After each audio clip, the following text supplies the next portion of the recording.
내년 시즌 일정부터 좀 말씀을 좀 드릴게요. 요게 다음 주에 발표됩니다. 벌써 이제 내년이 기대가 되죠. 올해 조금 아쉬웠던 팀들은 또 아쉬웠던 대로, 또 올해 또 좋았던 팀들은 또 좋았던 대로 내년이 또 기대가 되니까 내년 시즌 일정은 다음 주쯤에 발표가 될 겁니다. 그리고 대표팀이 사이판에 1월에 갑니다. 장소를 여러 군데를 두고 고민을 좀 했었습니다. 이제 괌 그리고 사이판 이쪽이 기후가 좀 좋아요. 우리가 보통 이제 오키나와 쪽도 많이 가기도 하는데 오키나와는 그때 1월하고 2월이 약간 추워요. 괌하고 사이판에 비하면 약간 추워요. 춥고 또 비도 좀 오고 날씨는 괌하고 사이판이 상당히 좋거든요. 괌보다는 사이판의 야구장 시설이 조금 더 좋아서 유지현 감독이 그쪽을 하자 이야기를 했다 그래요.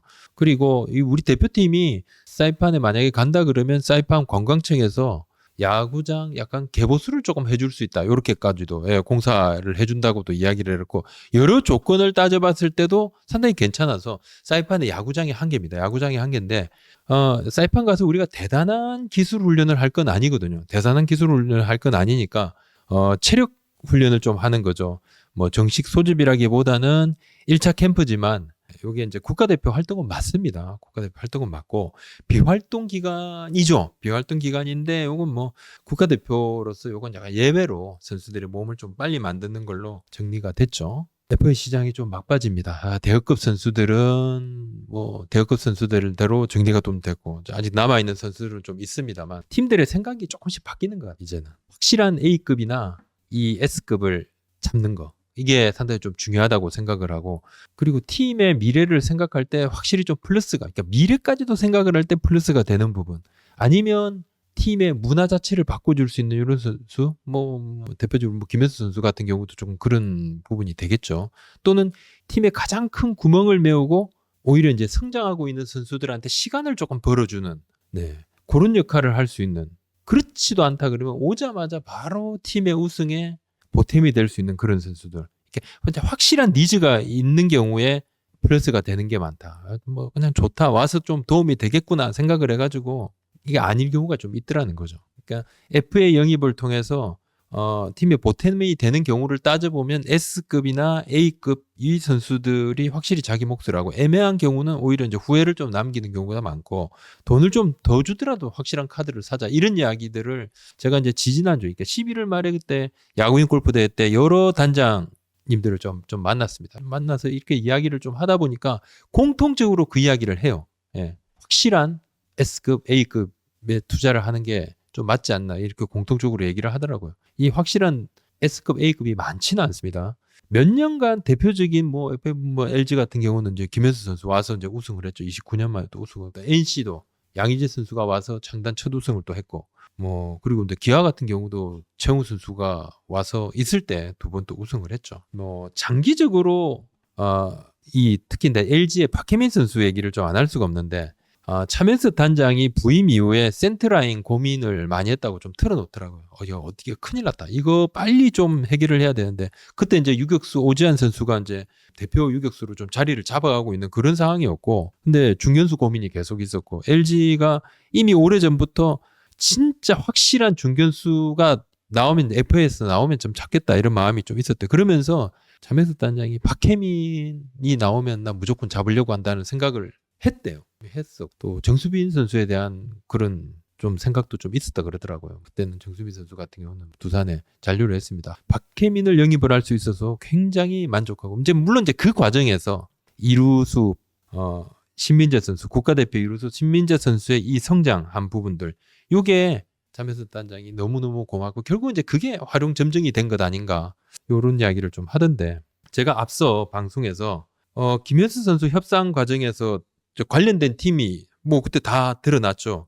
LG 원소수팀 LG 두산 KT 그죠? 오픈은 KT 두산 LG 순이었죠. KT 두산 LG 순으로 많았어. KT가 제일 많고 두산 LG 이렇게 순이었는데 뭐 KT하고 계약을 했습니다. 그때 이제 KT하고 계약을 할 때 한 팀이 더 있다 그런 이야기를 했죠. 적어도 얘기를 나눠본 팀은 4팀이었다. 김현수 선수가 그렇게 KT에서 이야기를 했어요. 근데 제가 이제 그때 확인은 안 했습니다. 뭐 KT에서 그렇게 이야기를 하던데 한 팀이 더 있다는 이야기를 하던데 좀 궁금도 하더라고요. 그래서 지난달 말에 제가 야구인 골프대 정구단 단장들, 감독들, 사장님들 다 모였잖아요. 여러분한테 제가 좀 체킹을 하고 물었는데 한 지방팀이 김현수 선수 측하고 이야기를 나눴다는 것은 제가 확인을 했습니다. 근데 그 팀은 심각하게 영입을 검토를 하고 그런 건 아니다. 가볍게 좀 이야기를 좀 나눈 것은 맞다. 이야기를 하더라고요. 예, 지방팀. 근데 정말 심각하게 우리가 무조건 영입을 해야 돼. 이렇게 한 건 아니다. 이 구단 관계자는 선을 좀 긋던데 그렇습니다. 롯데는 아닙니다. 참고로. 인터넷 약정 끝나고 혜택 원하는데 시장 둘러보기 귀찮으시다고요? 비교원 인터넷 비교 원할 땐 인터넷 가입 원할 땐 인터넷 비교원 할 땐 비교원. 예, 비교원으로 가입하면 인터넷 신규 가입 48만원, 휴대폰 통신사 이동 30만원, 정수기 렌탈 30만원, 총액 108만원 전액 현금 보장, FA 최대역급 보장 받으시죠. 인터넷 비교할 땐 비교원, 인터넷 가입 원할 땐 비교원. 야구부장 보고 왔다고 하면 숨겨둔 혜택도 챙겨드립니다. 궁금하시면 1670-2521에 전화 또는 네이버에 비교원 검색. 지인 추천 시 8만원 모바일 상품권 무한 지급하는 팀 옵션 보너스도 있습니다. SSG 이야기를 조금 김지한 선수 또 이 관련해 가지고도 얘기를 조금 들어봐야 될 것 같죠, 그죠? 그러려면 우리 나유리 기자한테 제가 전화를 좀 해야 될 것 같아요. 여보세요? 잘 들리십니까, 여러분들도? 김재환 선수가 이제 갔는데 이 김재환 선수의 진짜 이 옵션 6억 원이 진짜 좀 달성하기 어려운 조건인가요? 그렇다고 합니다. 이게 사실 제가 기사로도 썼는데 네. 김재환 선수 협상 과정은 SSG와 네. 굉장히 그냥 일사천리로 끝이 났어요. 사실상 지난 3일에 네. 이제 김재환 단장과 이제 SSG 실무진, 네. 그다음에 김재환 선수의 에이전트인 이제 리코 에이전시 대표님이 이제 만남을 가졌는데 이게 협상이란 게 사실 뭐 이렇게 돈 액수, 뭐 계약 기간 이런 거로 좀 그 의견을 좀 주고 받잖아요. 네. 근데 제가 이제 파악하기로는 사실 SSG와 김재환 선수의 협상은 사실상 이제 크게 서로 의견 차이가 없었다. 그러니까 구단에서 이렇게 이 정도의 제시를 했을 때 김재환 선수 측이 좀 그걸 빠르게 수용을 했고, 네. 또 이게 발표한 금액은 2년 최대 22억 원이잖아요. 그렇죠. 맞아요. 근데 이게 사실상은 16억 원이라고 보는 게 조금 더 맞을 것 같아요. 일단은 6억은 못 받습니까? 거의 못 받을 정도인가? 아니요, 못 받는 건 절대 아닙니다. 근데 네네. 굉장히 어렵고 그리고 여러 조건들이 좀 맞물려 있다고 해요. 네. 그러니까 뭐 예를 들면 홈런 몇 개 막 이렇게만 단순하게 측정이 돼 있는 게 아니고 2년 동안 굉장히 여러 세부화된 이제 데이터들을 이제 산정을 했고, 네. 그 수치에 따라서 이제 이걸 다 채워야 6억 원을 받을 수 있는 정도이고, 또 그게 달성 조건이 좀 굉장히 어렵다고 이렇게 좀 알려져 있습니다. 제가 파악하기로는. 그래서 사실 김재환 선수도 이 옵션에 흔쾌히 동의를 했다고 해요. 그러니까 본인도 뭔가 좀 팀을 옮기고 이제 엄청나게 스스로도 좀 부담이 되는 상황이잖아요. 근데 어쨌든 본인이 진짜 이게 팀을 옮겨서 새로 시작한다는 게 결코 이제 말로만 하는 게 아니고 이제 진짜 성적으로 보여줘야 된다는 걸 누구보다 잘 알고 있기 때문에 이 옵션에도 좀 동의를 한 것 같아요. 그러니까 사실상 굉장히 달성하기가 어렵습니다. 김재환 선수가 가장 잘했던 시즌, 뭐 MVP 받았던 시즌 까지는 아니어도 좀 근사한 수치들이 좀 몇몇 데이터에서 나타나야 좀 받을 수 있을 것 같다고 보시면 될 것 같아요. 그러니까 이게 기본적으로 그렇게 되면 2+1년에 30억 원을 제시를 했던 두산 조건보다도 이게 안 좋은 거잖아요. 그죠? 근데 사실 이게 참 뭐 저도 뭐 김재환 선수의 속마음을 100% 다 알지는 못하는데 이 1년의 과정들, 그다음에 김재환 선수 쪽에서 이렇게 만났을 때 한 이야기나 뭐 두산 구단, 그다음에 또 SSG 구단 통해서 들은 이야기로 보면 김재환 선수는 이제 처음부터 돈이 문제는 아니었던 것 같아요. 그러니까 예, 처음부터 제가 작은 보기에는. 구장에서 뛰고 싶었다는 게 그렇게 컸던 부분인가요? 근데 이게 뭐 나중에 김재환 선수가 제가 보기엔 인터뷰를 하게 될 기회가 있을 때 직접 이야기를 할 것 같은데 네. 아마 이게 지금 올해 당장 한 생각은 아닌 것 같아요. 계속 그러니까 쌓였다. 이 전부터 이제 몇 시즌 전부터 본인이 좀 혹시 이제 물론 이제 어떻게 보면 이게 뭐 핑계라고 보시는 분들도 당연히 있을 것 같아요. 왜냐하면 뭐 그러면 인천 야구장 쓰는 선수들은 다 홈런 타자냐, 다 매번 50홈런 치냐 그런 거 아니지 않냐 이렇게 당연히 얘기할 수 있는데 어쨌든 선수가 몇 시즌 동안 계속 내가 조금 더 좀 이렇게 워낙 또 잠실구장이 타자 입장에선 좀 광활하게 느껴지지 않습니까? 예, 그러다 그렇죠. 보니 외야까지도 또 워낙 또 웅장한 구장이기도 하고 투수 친화한 구장이다 보니 조금 그런 생각을 좀 했던 것 같아요. 아마 이게 올 시즌에만 국한된 생각은 아니었던 것으로 저는 제가 참 알고 있습니다. 그한 게 이제 LG나 두산 선수들 네. 중에서 거의 뭐 10년 더 뛰었잖아요. 김재환 선수가 그죠? 잠실에서. 그렇죠. 그런데 그러면서 지난주에 몇 년 동안 그 펜스 앞에서 잡힐 때마다 아이씨 열받네 이게 쌓여가지고 옮긴 것처럼 물론 이제 그게 전부는 아닐 겁니다만 그렇죠. 저도 네. 참 납득이 좀 안 된다. 그리고 이제 많은 분들이 이제 좀 생각을 하는 게 그럼 SSG는 김재환 선수의 그런 그 약간 이상한 계약 이걸 알고 있었나요? 이거는 오픈이 다 된 부분이잖아요. 그거 말고 그러니까 이 오픈되기 전에. 네, 이게 사실 SSG뿐만 아니라 제가 파악한 걸로도 보리 선수 명단에서 풀리기 몇 주 전부터 소문이 돌았습니다. 소문은 돌고 그래서, 저도 사실 2명의 단장한테서 그 이야기를 미리 그쵸. 알고 있었다고 이야기는 듣기는 들었는데 네. SSG도 그렇다면? 알고 계셨죠? 네, SSG도 당연히 알고 있었고 뭐 사실 이건 모르면 사실 정보력이 좀 떨어지는 팀이라고 봐야 될 것 같고요. 당시의 분위기로는. 여러 팀이 알고 네. 있다. 네, 그리고 또 이게 또 몇몇 에이전트 분들이 또 알고 계시더라고요. 그러니까 그 김재환 선수 소속 에이전시 말고 네네. 다른 에이전시의 소속의 에이전트 분들이 이제 좀 얘기하는 거를 저도 들었어요. 그래서 이제 지금 뭐 많이들 알고 있었고, 근데 당시에 뭐 어떤 이게 좀 확정적인 뭐 그런 상황은 아니었던 것 같고, 네네. SSG 같은 경우도 좀 고민을 되게 많이 했다고 알고 있어요. 저도 그 회의 과정이나 논의했던 과정들을 제가 좀 많이 이제 들었었는데, 네네. 네, 사실 이게 좀 확정이 빨리 될 수 있는 상황은 아니었고, 네네. SSG도 좀 마지막까지 고민을 좀 많이 했던 것 같아요. 이게 사실 김재환 선수가 네. 류효승 선수와 음. 포지션이 100% 겹칩니다. 네네. 그러니까 그렇죠.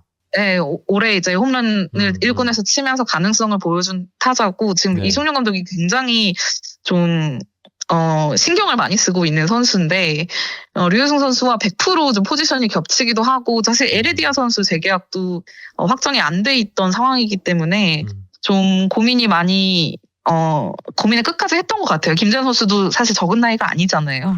그렇죠. 지금 우리 나유리 기자 말씀 중에 좀 댓글들이 있는데 네. 미리 알았던 것이랑 선수를 미리 터치를 해서 지금 나유리 기자한테 말하는 게 아니고 우리 이제 네. 시청자분들한테 제가 이야기를 하고 있습니다. 네. 미리 알고 있었던 거랑 미리 이제 해서 하는 템퍼링이라는 거하고는 다릅니다. 그죠? 예, 그거는 분명히 제가 좀 짚고 넘어가야 될 것 같습니다. 미리 알고 있었다 해가지고 무조건 템퍼링을 했을 것이다. 이렇게 하는 건 그건 좀 다른 부분이에요. 그건 좀 다른 부분이고 지금 뭐 많은 분들이 지금 막 이거 템퍼링이냐 막 이렇게 좀 막 좀 댓글들을 많이 올리시는데 그건 다른 부분입니다. 그건 다른 부분이고 왜냐 하면 꽤나 많은 팀의 관계자들이 알고 있었더라고요. 그러니까 4년 전의 계약인데 그거의 계약이 약간 좀 그래서 여러 가지 이게 복잡하면 그리고 보통 템퍼링을 하게 되면 보통은 더 좋은 조건으로 옮겨가는 게 템퍼링이죠. 그렇죠. 근데 이게 조건이 그렇습니다. 이게 뭐 조건이 그래서 좀 납득이 좀 안 됩니다. 그리고 김재환 선수가 두산하고 관계가 안 좋고 그러진 또 않았더라고요. 또 그러진 않습니다. 뭐. 그럼요. 네. 두산도 정말 끝까지 김재환 선수 좀 설득하려고 했었고, 네네. 우리 끝까지 같이 가자 이렇게 네네네.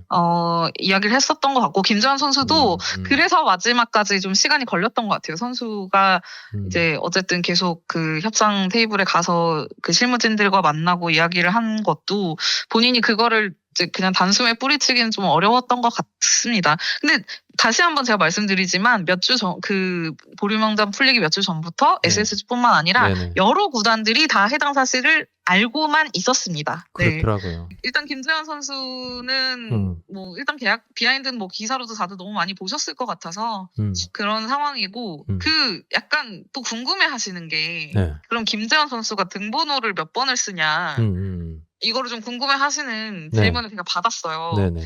김재환 선수가 두산에서는 계속 32번을 썼거든요. 네. 등번호를. 근데 지금 SSG에서는 그 신인 포수 이유래 선수가 32번을 달고 있습니다. 그렇죠. 네네. 근데 지금 아직 김재환 선수의 등번호는 확정되지 않았고요. 그리고 SSG 내에서 지금 뭐 내년 시즌 등번호 관련해서 선수들 의견을 이렇게 취합하고 있는 중인데, 네. 이유래 선수가 상무를 최종 합격했잖아요. 맞아요. 그래서 네. 네, 내년 초에 이제 상무를 가게 되기 때문에 네. 지금 이 등번호를 뭐 아마 김재환 선수가 쓰지 않을까? 그냥 저의 개인적인 예상은 드는데 네. 좀 이거 정리를 좀 해야 될 것 같아요. 이유래 선수도 만약에 이제 어떤 번호를 이제 뭐 쓰다가 갈 건지 그렇죠. 갔다 와서 또 어떤 번호를 바꾸고 싶은지 이거를 아마 얘기를 할 것 같아요. 아직 결정이 되지 않았다고 합니다. 그대로 쓰던 번호를 쓰겠죠. 어떤가요? 뭐 그 번호를 안 쓰는 것도 좀 그렇잖아요. 그죠? 다른 김재환 번호로. 선수가요? 네, 다른 번호를 또 쓰는 것도 웃기잖아요, 좀. 근데 또 김재환 선수의 생각은 전 모르겠어요. 만약에 새로운 팀에서 번호를 바꾸고 싶다, 뭐 이럴 수도 있으니까 아직 그거는 취합이 안 된 것 같아요. 보통 이제 후배나 뭐 이렇게 뭐 다른 선수, 선후배들이 쓰고 있던 번호를 본인이 쓰게 됐을 때 뭐 선물도 좀 주기도 하고 그러던데, 그죠? 요즘 선물 주는 게 또 네네, 유행이죠. 네, 약간 네. 트렌드죠. 네. 그렇죠. 알겠습니다. 자, 나유리 기자 고맙습니다. 네, 감사합니다. 네. 하나, 노시안 선수, 제가 이제 저번 주에 제가 영상을 하나 올렸는데 12월 초에 BFA 단연 계약을 이제 협상을 시작을 한다 이렇게 제가 말씀을 조금 드렸는데 노시안 선수 시작을 했어요. 이 BFA 단연 계약은 선수가 갑입니다. 특히 노시안 선수 정도 되면. 예전에 그래서 구자욱 선수가 BFA 단연 계약을 했을 때 그때 이제 삼성 단장이 뭐라 그랬냐면 선수한테 고맙다는 말을 제일 먼저 했어요. 그러니까 선수가 받아들이면 그 BFA 단연 계약이 되는 거고 안 받아들이면 안 되는 거죠. 뭐 너무 당연한 겁니다. 너무 당연한 거.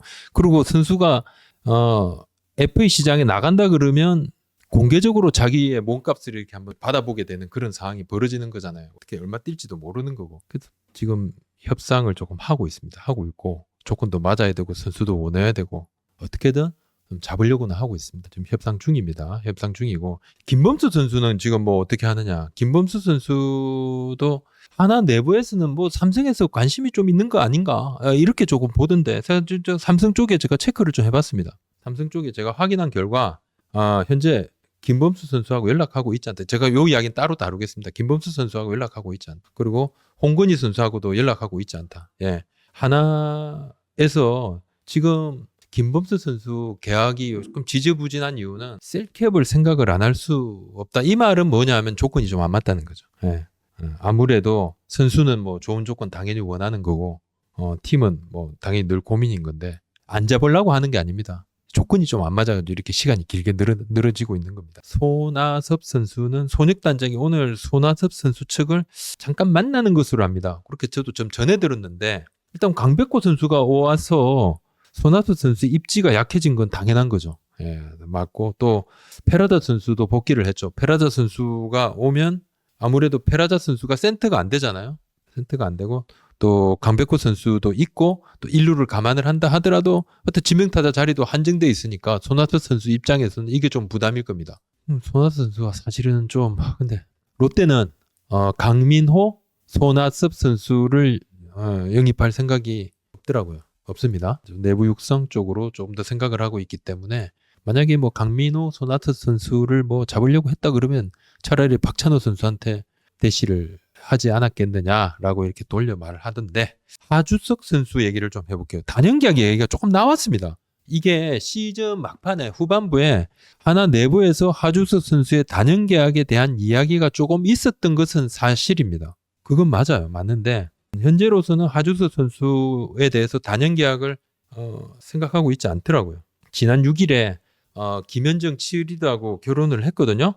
결혼을 했는데 하주석 선수는 이제 올해 고가로만 따질 수는 없는 선수라고 보고 있습니다. 그 뭐냐면 고가 외에 플러스 알파가 있는 선수다. 고가로만 생각을 하면 올해 고가로만 생각을 한다 그러면 전년도 연봉, 그러니까 올해 연봉이 되면 내년 연봉을 이야기하는 거니까 올해 연봉 1억 1천만 원이 옵션 다 가져갈 거 감안을 한다 그러면 1억 1천만 원이 베이스면 많이 오르기 어렵다. 그러니까 요런 선수는 그냥 임의대로 좀 약간 사정이 좀 들어가는 거죠. 요런 선수는 좀 어느 정도 사정을 봐줘야 된다. 뭐 그러니까 고가로만 생각을 할 수 없는 선수는 맞다. 플러스 해가지고 생각을 해줘야 되는 선수. 근데 단연 계약은 들어갈 상황이 아니다. 해줄 생각이 그렇게 좀 안 할 것 같아요. 지금 단연 계약을 할 수 있는 상황이 안 되는 가장 큰 이유가 또 셀캡 이야기를 좀 하더라고요. 근데 셀캡이 단연 계약을 하면 매년 이제 균등하게 연봉하고 계약금이 적응이 되잖아요. 단연 계약을 하면 올해만 아니라 내년까지도 계속 이렇게 셀캡이 나눠지니까 그런 부분도 있고 하주석 선수는 그래서 뭐 올해 이제 연봉 협상 대상자인데 올려주겠죠. 좀 더 많이 올려줄 여지가 있다. 올려주려고 좀 구단에서 생각을 한다. 그렇게 보시면 될 것 같습니다. 하나의 고민이 중견수다. 그죠? 중견수 고민이 있어. 여러 가지로 좀 생각을 하고 있는데 뭐 신인 오재원 선수, 그죠? 오재원 선수 있고 또 이원석 선수, 오재원, 이원석 선수 이런 선수들도 있고 타 구단의 트레이드로 이렇게 중견수를 영입을 하는 걸 생각을 조금 하고 있었죠. 하나 마음대로 됩니까? 뭐 트레이드라는 게 하나 마음대로 안 되잖아요. 다른 데서 이제 데려올 수 있는 선수가 있으면 그것도 이제 검토를 좀 한다는 건데 올 시즌 내내 사실 하나가 트레이드를 계속 시도를 했죠. 중견수 트레이드를 엄청 시도를 했습니다. 근데 잘 안 됐습니다. 하나가 중견수가 필요하다는 걸 타팀도 알아요. 타팀도 알다 보니까 타팀에서 반대급부로 어떤 카드를 요구하느냐. 멀쩡한 선발을 요구하고 150 넘게 던지는 필승조 선수들을 무조건 달라. 이긴 뭐 주전 중견수도 아니야. 1.5군, 1.2군 되는 선수 내놓으면서 바로 이 선수 주면 우리 하겠어요. 그러면 하나가 이제 할 수가 없어서 시즌 중에 들어가서 또는 시즌 막바지가 돼가지고 순위 싸움이 치열할 때 이렇게 공백을 메우려니까 정말 어렵구나. 그럼 우리가 처음부터 시작을 해야 되겠다. 시즌 들어가기 전에 트레이드를 우리가 한번 해보자 해서 리스트업을 쫙 하나가 합니다. 해서 시도를 하려고 하고 있어요. 하고 있고 이런 계획들은 뭐 어느 정도 시즌 전이면 여러 팀들도 본인들도 이제 니즈가 또 있단 말입니다. 왜? 뚜껑을 열지 않았기 때문에 생각들이 다 다르거든요. 그러면 오히려 좀 공평한 상황에서 트레이드를 좀 할 수 있습니다. 시작하고 난 다음에 생각이 많아져서 안 되고 시작하기 전에 트레이드. 그래서 시즌 전에 특히나 시범 경기 중에 또 시범 경기 끝나고 트레이드가 꽤 이렇게 좀 오가거든요. 그런 이유 때문인데 하나도 그런 생각을 좀 하더라고요. 뭐 안 될 수도 있고 내부 선수들 좀 활약을 좀 기대를 많이 하고 페라자 선수는 상당히 좋아졌다. 샌디에이고 파드레스 쪽에서도 굉장히 좋게 평가를 하고 업그레이드 됐다. 타격도 그렇고 수비도 그렇고 페라자 선수는 우익수죠. 문현빈 선수는 이제 좌익수 주로 많이 좀 볼 건데 미국 트리플 A에서도 우익수를 좀 많이 봤다고요. 많이 보고 우익수 영상도 굉장히 좀 많았습니다. 우익수를 좀 많이 봤는데 그렇다 그러면 역시 또 중견수가 고민이 조금 되겠죠. 정원환 선수 이야기를 잠깐 좀 드릴게요. 정원환 선수가 내년에 6월에 병역을 마칩니다. 병역을 마치는 이제 또 팀에 돌아올 건데 매우 견고해졌다는 평가를 좀 듣고 있습니다. 특히 마인드도 조금 많이 달라졌어요. 많이 달라졌고 배팅도 더 매서워졌다는 이야기를 많이 하더라고요. 하나 내부 평가가 그렇습니다. 하나 내부에서는 내년에 합류하면 팀의 큰 보탬이 될 거다 이렇게 생각을 좀 하고 있습니다. 내야 경쟁이 더 가열된다고 조금 봐야 되고